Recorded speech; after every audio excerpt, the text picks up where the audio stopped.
So hello everyone, let's start with the part 2 of oral submucous fibrosis. पहले part में हमने सब कुछ कर चुके हैं वैसे तो, जैसे कि मैंने क्लिनिकल फीचर्स बता दिए हैं उसमें, और ओवरऑल जो भी उसकी इंट्रोडक्शन है वो हमने उसमें कवर कर ली है। और ओरल म्यूकस फाइब्रोसिस की बहुत सारी हमने पिक्चर्स देखी हैं जिससे आपको इवेलुएशन का पता चल जाए, और उसकी थोड़ी सी हिस्टोलॉजिकल फीचर्स देखे हैं।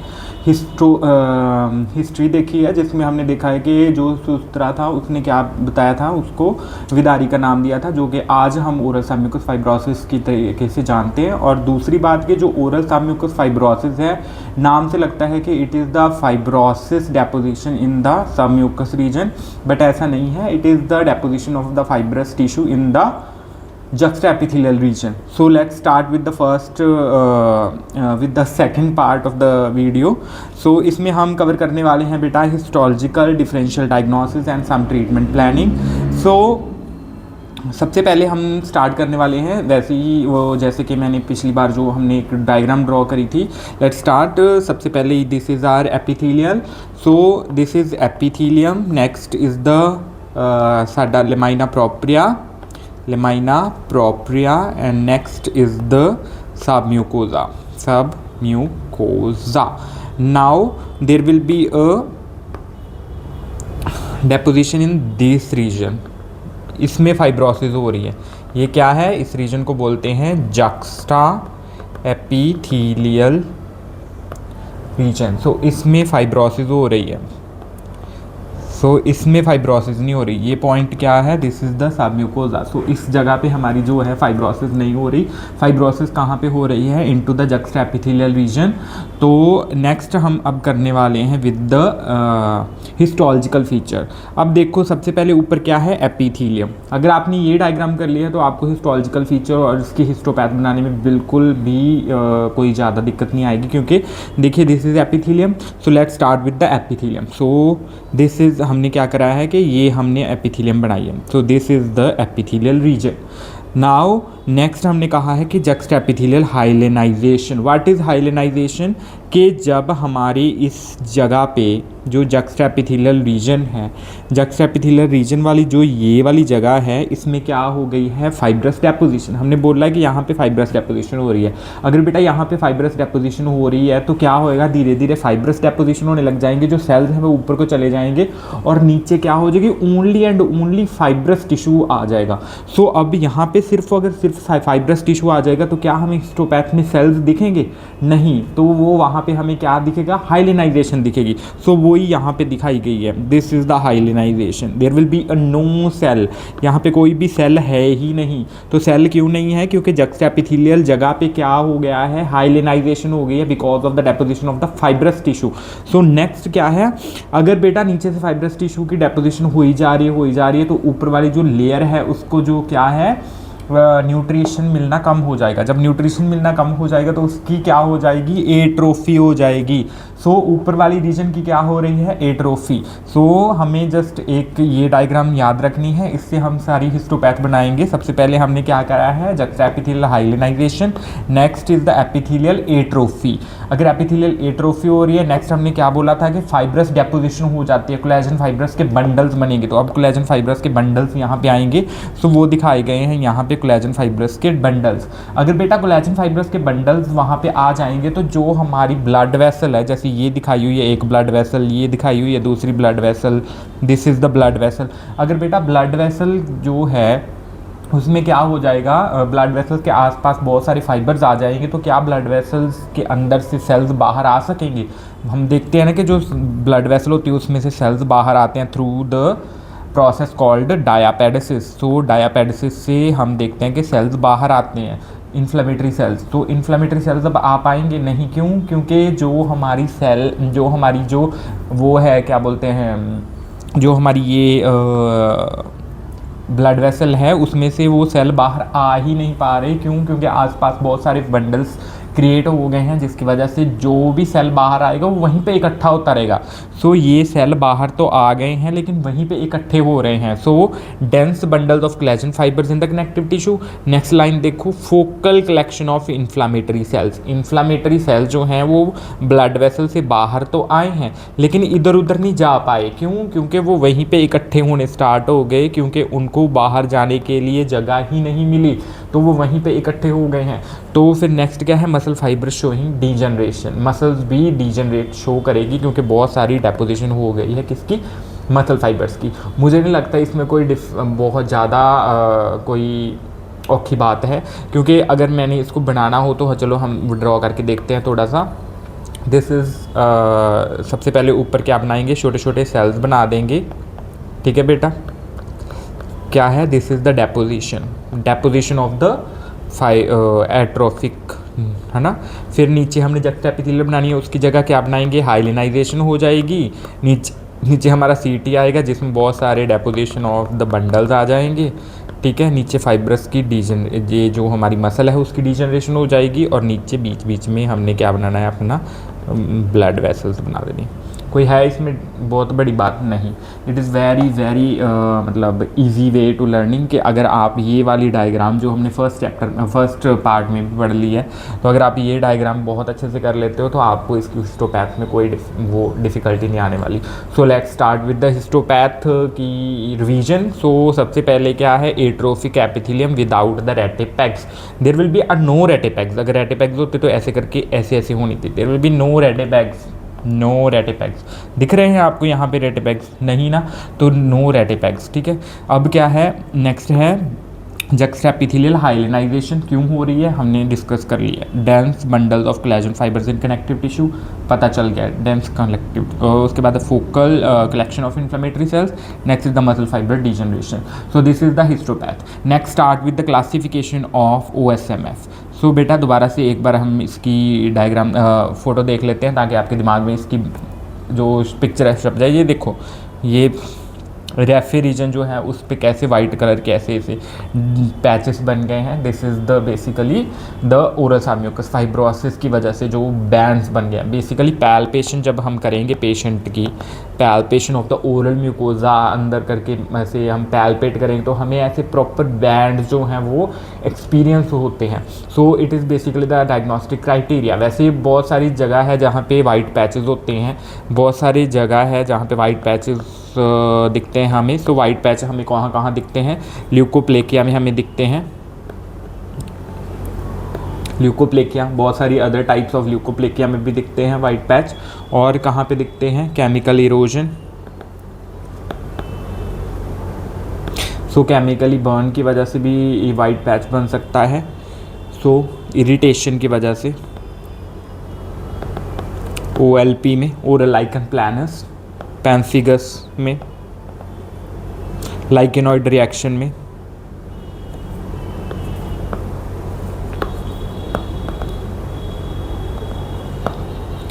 सो ये सारी चीज़ें ऐसी हैं जहाँ पे हमें वाइट कलर के पैच दिखते हैं। सो अब ये भी वाइट पैच है और ये सारे भी वाइट पैच हैं, ठीक है बेटा। तो these all are the differential diagnosis अगर हम वाइट पैच की बात करते हैं तो।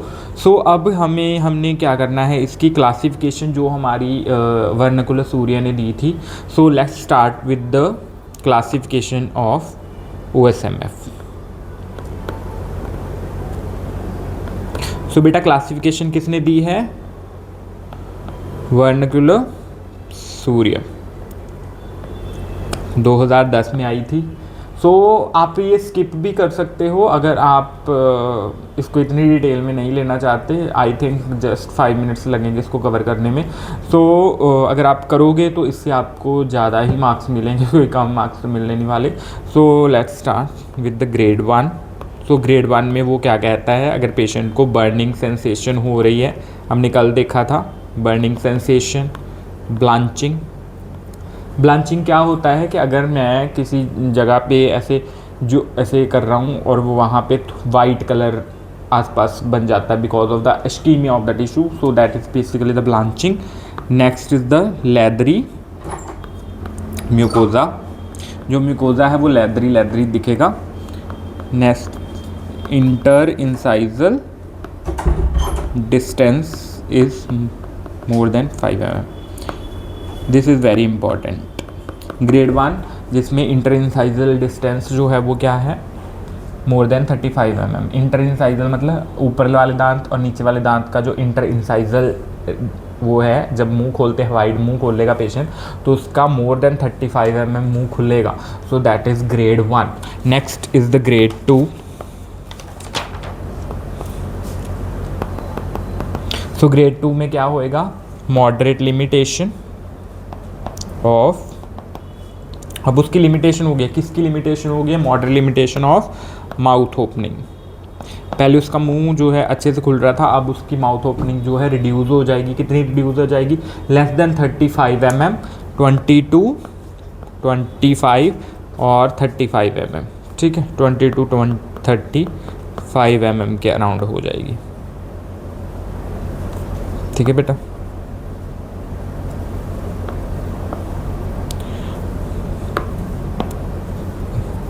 Twenty two 35 mm। Next vision grade 3, ये याद रखना है आपने। ग्रेड 3 है सीवियर पहले क्या था 35, more than 35। Next 20 to 35। Next अब लेस देन 20 mm। अब 20 mm से कम माउथ ओपनिंग हो रही है, it is basically the severe. So severe case है ये। Next is the grade 4A, जो grade 4A। Next grade 4B। So grade 4 को दो हिस्सों में बांट दिया है हमने, grade 4A, grade 4B। So grade A है OSMF existing with potentially malignant disorder. जो ऊपर वाले सारे जो 3 क्लासेस हमने करी हैं, ग्रेड 1, ग्रेड 2, ग्रेड 3, उसमें कोई भी malignancy का नाम नहीं है। अब इसमें malignancy है। हमने देखो, आप रिकॉल करो कि जब हमने इसकी पैथोजेनेसिस करी थी तब हमने बोला था कि जो रेकानेट है उसकी चूइंग से जो एल्कलॉइड उसमें से निकलता है that is arecoline, that is the basically more potent and it is the one that causes the malignant transformation in the epithelium। so अगर malignant transformation के लिए वो है तो एराकोलिन से क्या होएगा, malignant transformation। तो यहाँ से वो चीज़ आपने याद रखनी है। Next is the grade 4B। So grade 4B में क्या होएगा, OSMF with the oral epithelial dysplasia. So OSMF तो है ही with the oral epithelial dysplasia.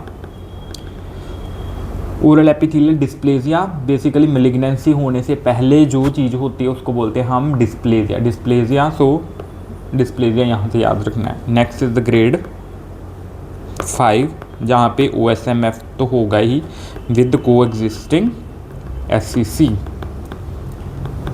Patient को SCC हो गया है, साथ में कैंसर भी है, तो तब इसकी ग्रेड क्या हो जाएगा, ग्रेड 5। ठीक है।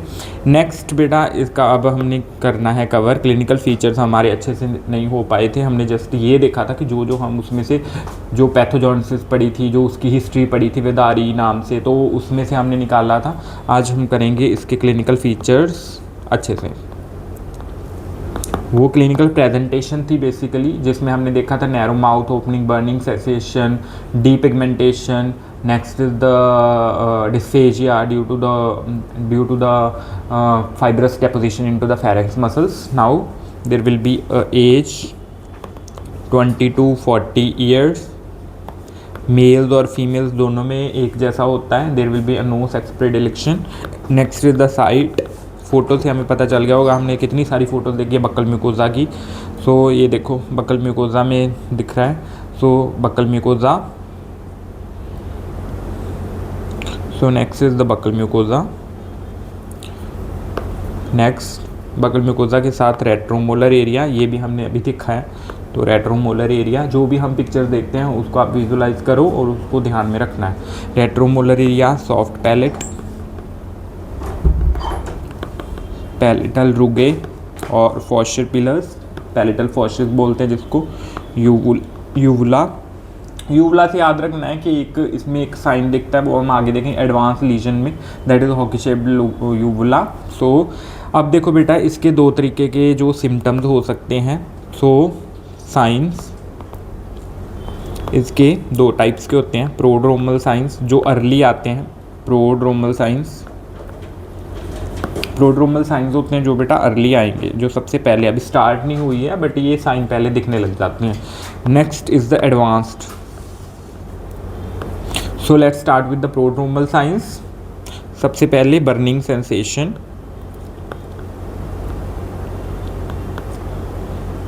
कब करेगा पेशेंट को बर्निंग सेंसेशन? ऐसा तो नहीं है कि मुंह को ऐसे बर्निंग सेंसेशन हो रही है, नहीं, on the spicy foods. So when वो स्पाइसी फूड लेगा तब उसको बर्निंग सेंसेशन होएगी, पहला पॉइंट। Next point blistering. इसकी जब हमने डेफिनेशन करी थी उसमें उसने बोला था इट मे और may not associated with the vesicle formation. So vesicle formation basically क्या है? Blister formation. Next ulceration and journal inflammation. अब बेटा अल्सरेशन क्यों होगी? जो वेसिकल फॉर्मेशन हुई है या फिर कोई भी उसके ब्लिस्टर बना था, अगर जब वो खाएगा मैस्टिकेटरी फोर्सेस से क्या होएगा? वो रप्चर हो जाएगा, जिसकी वजह से अल्सर फॉर्मेशन हो जाएगी। फिर वो अल्सर की हीलिंग होएगी by the secondary intention and वहाँ पे फाइब्रोसिस डेपोजिशन स्टार्ट हो जाएगी। Next is the excessive saliva.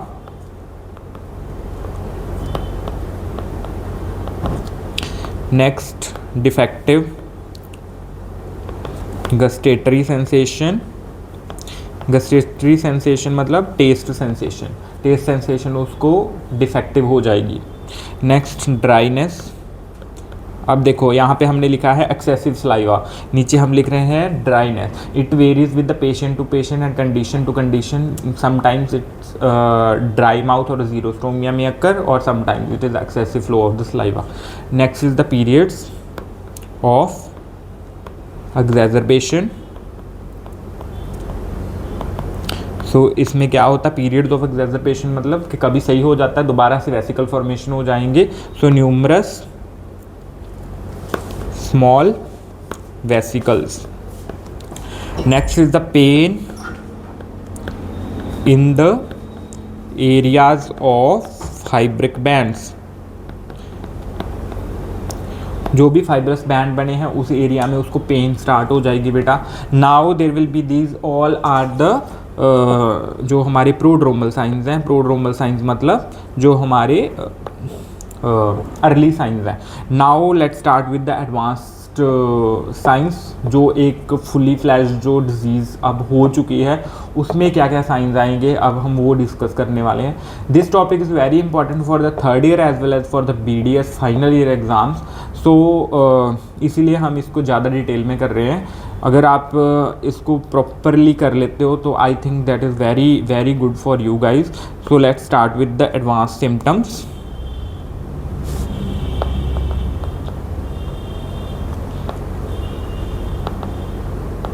So advance symptoms में बेटा सबसे पहले आएगा वही blanching,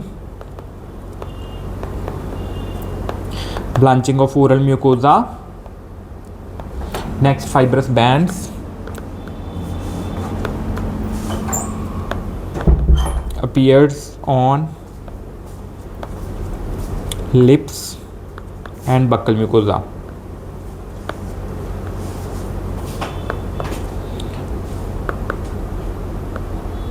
sunken appearance of face, face जो है वो संकन हो जाएगा, ऐसे चिपक जाएगा।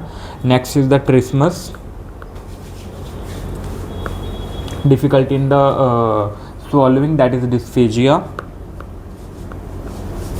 पिछली बार भी हमने करा था, अभी एक बार रिवाइज कर लेते हैं। जो 600 BC में सुशोत्रा था, उसने 3 फैक्टर्स दिए थे, that is repigmentation, difficulty in swallowing, that is dysphagia, and third one is the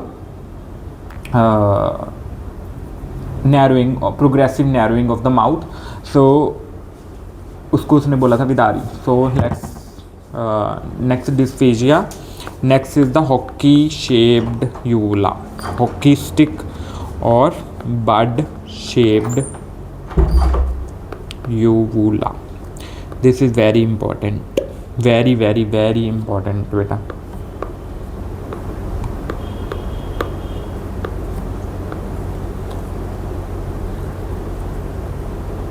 very important. So let's start with the next. Hockey stick हो गया। Next is the pain in the areas of fibrotic bands. ठीक है बेटा। सो हमने क्या किया है अभी, जस्ट हमने हिस्टोपैथ कवर कर ली है, जिसमें हमने देखा है hyalinization of the juxta epithelial region, atrophy of the epithelium, next muscle degeneration, next collagen fibrous deposition into the connective tissue, and there will be a focal accumulation of the inflammatory cells। सो वो हमने cover कर लिया है। हमने अभी cover करा है कि जो सिम्टम्स होते हैं वो अलग अलग टाइप्स के होते हैं। सबसे पहले हमने कवर करा है कि there will be a prodromal signs, there will be advance sign. हमने एक क्लासिफिकेशन इसकी करी है, that is based upon the narrowing of the mouth, जिसमें हमने देखा है कि सबसे पहले मोर देन 35 mm जो है इंटर इंसाइजल डिस्टेंस है। Next there will be a 20 to 25, 35 next is the more than less than 20।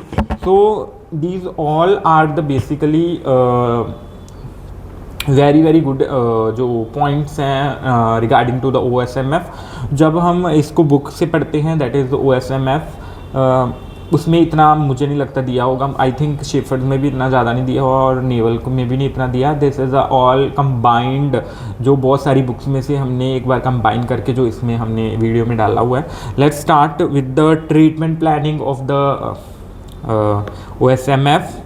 So this is not very important for the BDS third year students, it is important for the final year exams। So treatment, सबसे पहले quitting the habit. जो आपको habit लग गई है उसको quit करना है। नेक्स्ट न्यूट्रिशनल सपोर्ट, पेशेंट को न्यूट्रिशनल सपोर्ट देनी है। कभी भी हम देखते हैं वाइट पैच तो हम पेशेंट को रिकमेंड करते हैं multi vitamin like vitamin B, A, because A जो विटामिन ए है retinol, that is good for the epithelization. So हम वो करते हैं। Next is the nutrition support हो गया बेटा। इम्यूनोलॉजिकल ड्रग्स जो होती हैं वो देते हैं, ठीक है। लोकल एप्लीकेशन ऑफ ग्लूकोस्टेरॉइड्स दे सकते हैं, ग्लूकोकॉर्टिकॉइड्स दे सकते हैं। Next is the placental extracts भी दे सकते हैं। So local application,